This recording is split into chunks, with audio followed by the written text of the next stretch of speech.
Bienvenidos a una nueva emisión de Consumidores en Acción. ¿Cómo están? Nuevamente estamos aquí acompañándolos para tratar diversos temas que tienen que ver con el derecho de los usuarios y consumidores.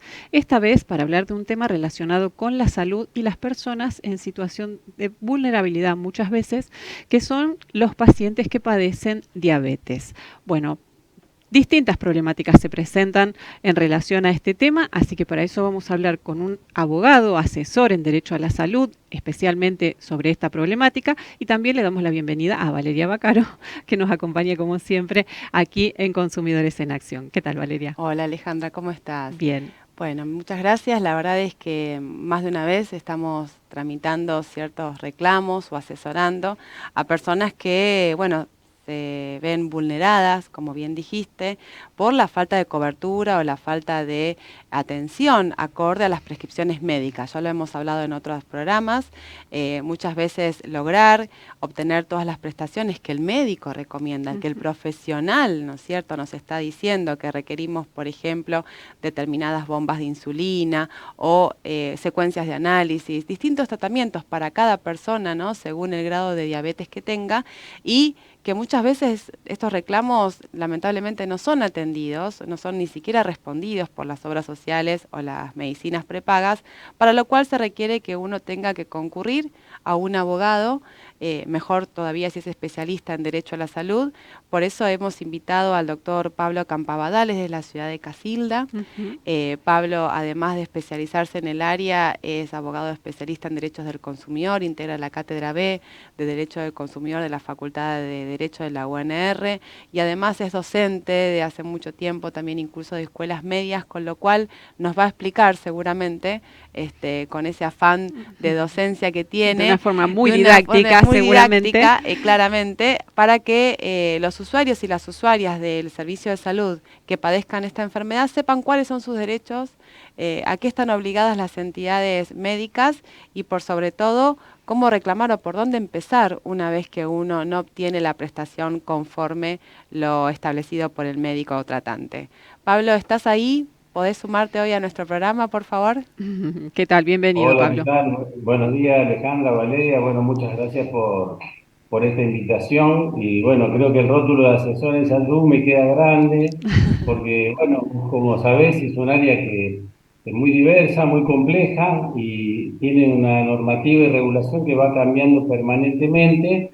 Pero bueno, uno trata de acompañar a la gente, a los consumidores de salud, que lamentablemente se ven afectados en su salud, y eso implica un impacto ya en la persona humana, y le repercute especialmente en la relación que tiene con sus prestadores. Acá tenemos que aclarar que, bueno, que hay una ley nacional de seguro de salud, y que esa ley se aplica para las obras sociales, para las medicinas prepagas y para todo tipo de empresas que hacen prestaciones en servicios de salud.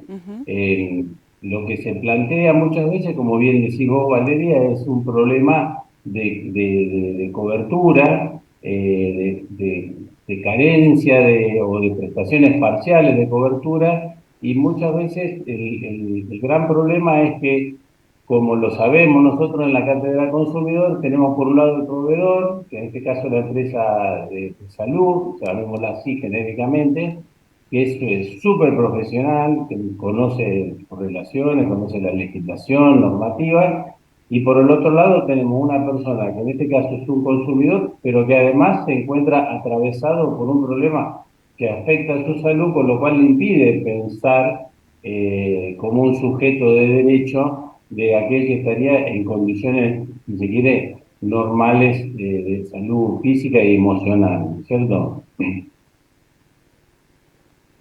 Sí, exactamente, ¿no? Esto que nosotros llamamos un consumidor hipervulnerable, ¿no? Porque la realidad es que ya se encuentra en un desequilibrio con respecto a ese proveedor y además el padecer una enfermedad lo torna aún más vulnerable.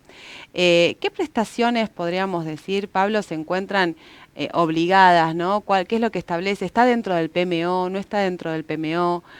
¿Cuáles pueden llegar a ser los reclamos más comunes? Y en todo caso, ¿qué tiene que llevar adelante un consumidor, una consumidora que encuentra el rechazo y la negativa? O sea, ¿cuáles son las herramientas legales disponibles, ¿no? Para que se pueda llegar a ejercer extrajudicial y judicialmente el reconocimiento de la cobertura. Sí, hay una ley que salió en el año 2007, creo que es la 23.753, que ya ahí habla de la divulgación de la problemática de la enfermedad diabética y sus Ajá. complicaciones, y después esto fue actualizado por una ley del 2013. Eso es fundamental porque además de eso se dio competencia al Ministerio de Salud, que es el encargado de ir renovando. Obviamente que eso está dentro del PMO, pero como bien ustedes saben, estos medicamentos afortunadamente van progresando con el tiempo y se van haciendo distintos cambios que obligan a las empresas prestadoras a ayornarse. Obviamente que estos medicamentos nuevos son más costosos y muchas veces hay reticencia en las prestaciones. Por ejemplo, una de las cuestiones que me tocó plantear son estos nuevos kits que vienen, que se coloca un parche y entonces el enfermo, en vez de tener que pincharse varias veces en el día, lo que hace es arrimar ese kit y ese sistema, lo que hace le indica el nivel de insulina en sangre, eh, y muchas veces las empresas, como no solo el kit es caro, sino además los repuestos, se niegan a dar esas prestaciones. Pero bueno, acá es importante decirle al consumidor dos cosas que son fundamentales. En primer lugar, tratar de documentar todos los pedidos y los requerimientos que hacen a las prepagas, porque generalmente cuando hay una negativa, el consumidor no tiene constancia de haber hecho un reclamo. Lo Ujú. que nosotros hacemos es decirle a la gente que consiga de su médico tratante una historia clínica que justifique la aplicación del medicamento, la aspira reactiva o el dispositivo que solicita. Y ahí es mucho más fácil conseguir que sí llegar a una acción de amparo o una acción judicial, que la prestadora revea un poco su conducta y acceda al pedido. Lo que pasa es que son todas soluciones individuales, no es como si fuera que se hace de la unión de usuarios y consumidores y se da una solución que sea abarcativa a todos los que están en la misma situación. Pero esto va logrando que se vaya venciendo esa resistencia que tienen los prestadores, que bueno, que como todos sabemos, que son tiempos de crisis, hay escasez económica y le hacen una evaluación económica de las prestaciones que pueden prestar y no prestar, y en ese cálculo que hacen muchas veces dejan de dar prestaciones que son básicas o fundamentales. Ujú. Exacto, exactamente. Pablo, cuando hablas de estos casos, digamos que han tenido en consulta, ¿han sido casos que se resolvieron de manera extrajudicial o se tuvo que recurrir a acciones de amparo a la justicia? Depende, hubo casos que se pudieron presentar. Lo bueno a veces de una buena presentación es que las empresas saben que quien está postulando eso sabe que no se va a quedar ahí y que va a haber una segunda instancia Ajá. que puede ser judicial. Entonces, a los fines de evitar eso, generalmente acceden a lo que reclama el consumidor. Y otras veces no, otras veces ha tocado con obras sociales que son más duras y bueno, tuvimos que plantear el amparo, y cuando le corrieron traslado de la cautelar, ahí vinieron corriendo a darle las tiras reactivas y todo lo que esta persona reclamaba. Que Ujú. muchas veces, en el caso de la insulina, tenemos varios conceptos de hipervulnerabilidad, porque Ajá. son personas mayores, y como te decía anteriormente, esa categoría de la persona que está enferma, que uno lo ve acá en el estudio, que está afectada, que no está íntegra, completa para tomar decisiones, y mucho menos tiene que luchar contra su enfermedad y además iniciar una lucha contra su prestadora, que era con quien había contratado para que lo cubra. Ujú, Y uno de los grandes temores que quiero acá desmistificar es que la gente tiene miedo de iniciar cualquier reclamo porque después dice que no le van a dar la cobertura cuando necesite otras cosas, y en realidad es todo lo contrario. Cuando uno realiza un planteo basado en el derecho que tiene y que le corresponde, la empresa se da cuenta que ese afiliado no es un afiliado que se le puede dar una respuesta de manual o la respuesta automática. Ya tiene que pensar qué respuesta le va a dar, porque va a dar un paso más en requerir lo que por derecho obviamente le corresponde, ¿no es cierto? Sí, sumamente importante esto que señalás, Pablo, porque bueno, la gente generalmente pasa esto, ¿no? Tiene miedo muchas veces en este y en otros temas de denunciar, de hacer un reclamo por ese temor a que, bueno, la empresa, digamos, se plante en una postura y después no resuelva su situación. Y justamente como vos decís, es sumamente importante que usuarios y consumidores tomen conciencia de esto, de que conocer los derechos nos da mayores herramientas para que se respeten esos derechos y que las empresas también cumplan con sus obligaciones y de las prestaciones que tienen que brindar, sobre todo en el tema de salud, ¿no? Que es un tema tan importante y como vos bien decías, las personas se encuentran en una situación tan vulnerable que encima de tener que soportar una enfermedad, también estar luchando contra estas actitudes de distintas empresas que lo único que piensan o les interesa es cerrar sus números económicos y ujú. no brindar la atención que merecen las personas que contrataron, ¿no? para esto.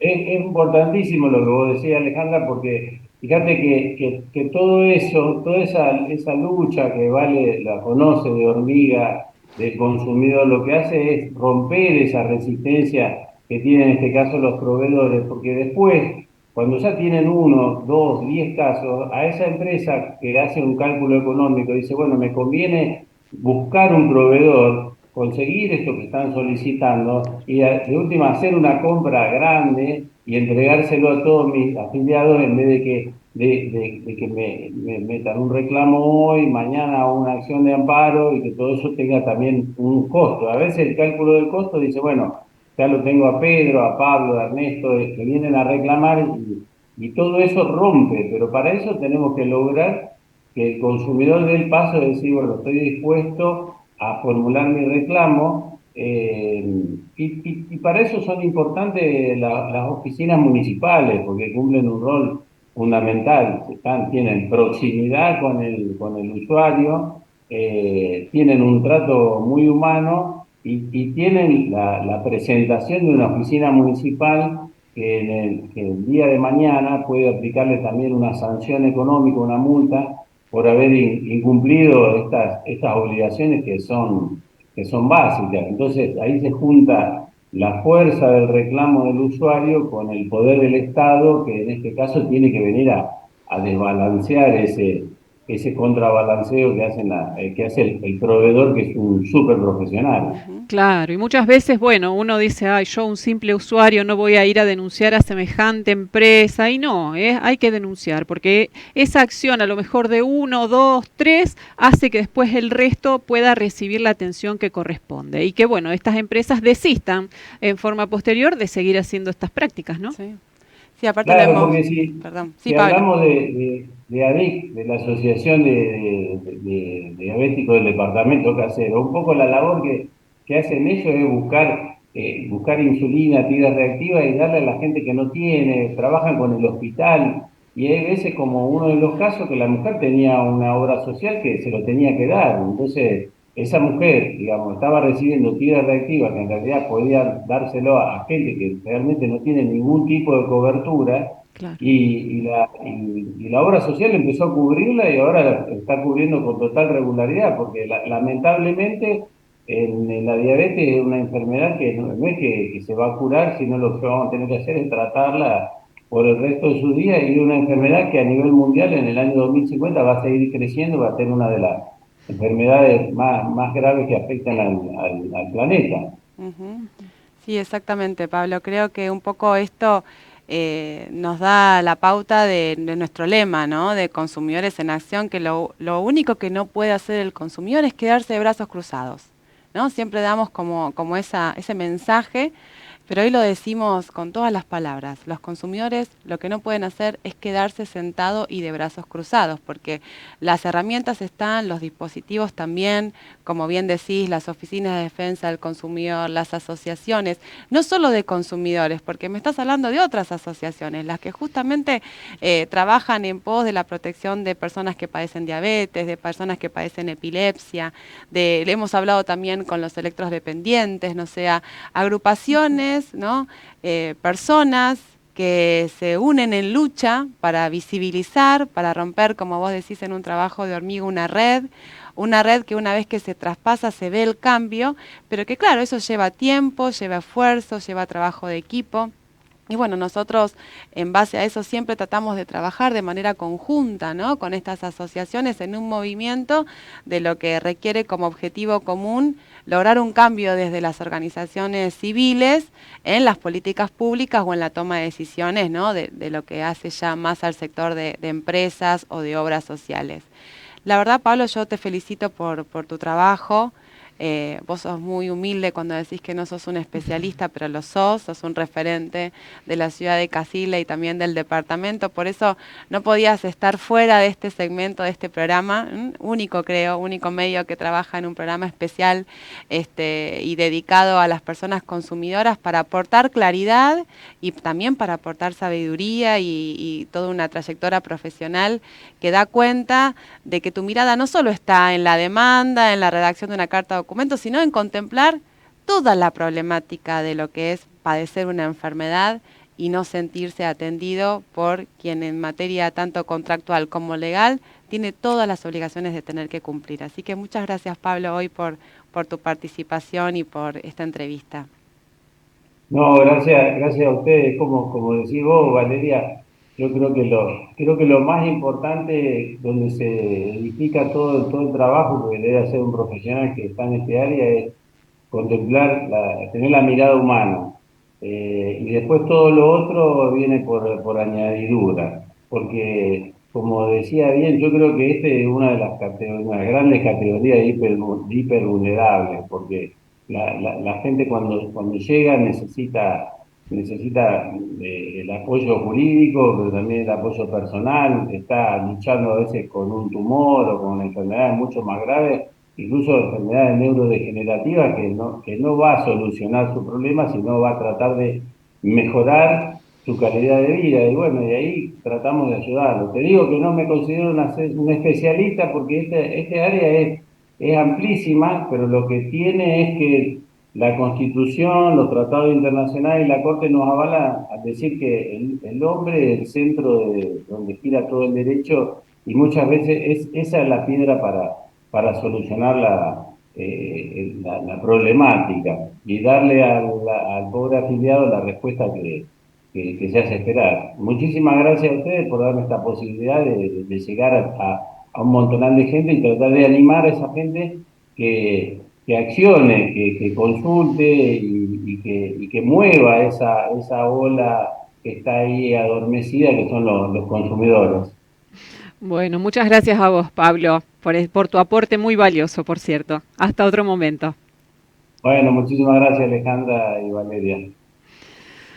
Bueno, Valeria, qué tema, ¿no? Siempre decimos, todo lo que está relacionado con la salud es realmente muy complejo y realmente la parte humana, qué importante que es, ¿no? Porque, como lo decía Pablo, la contención en los momentos en que la persona va a buscar un asesoramiento jurídico, la contención de una persona, de ser humano a ser humano, es sumamente importante, sobre todo en estos temas. Así que bueno. seguiremos en la lucha. Exactamente, exactamente. Bueno, Ale. y bueno, muchas gracias también a quienes están del otro lado. Recuerden que para comunicarse con la Oficina de Asesoría al Consumidor lo pueden hacer personalmente martes a jueves de 9 a 12:30 en el tercer piso de Corrientes 450. También lo pueden hacer a través de su correo electrónico unionusuariosyconsumidores@gmail.com, en su página de Facebook La Unión Rosario o a través del WhatsApp 3417-547-010. Allí el equipo de la asesoría al consumidor responderá todas las consultas y realizan todos los asesoramientos que necesiten. Así que bueno, muchas gracias por estar del otro lado y en cualquier momento nos volvemos a encontrar nuevamente aquí en Consumidores en Acción.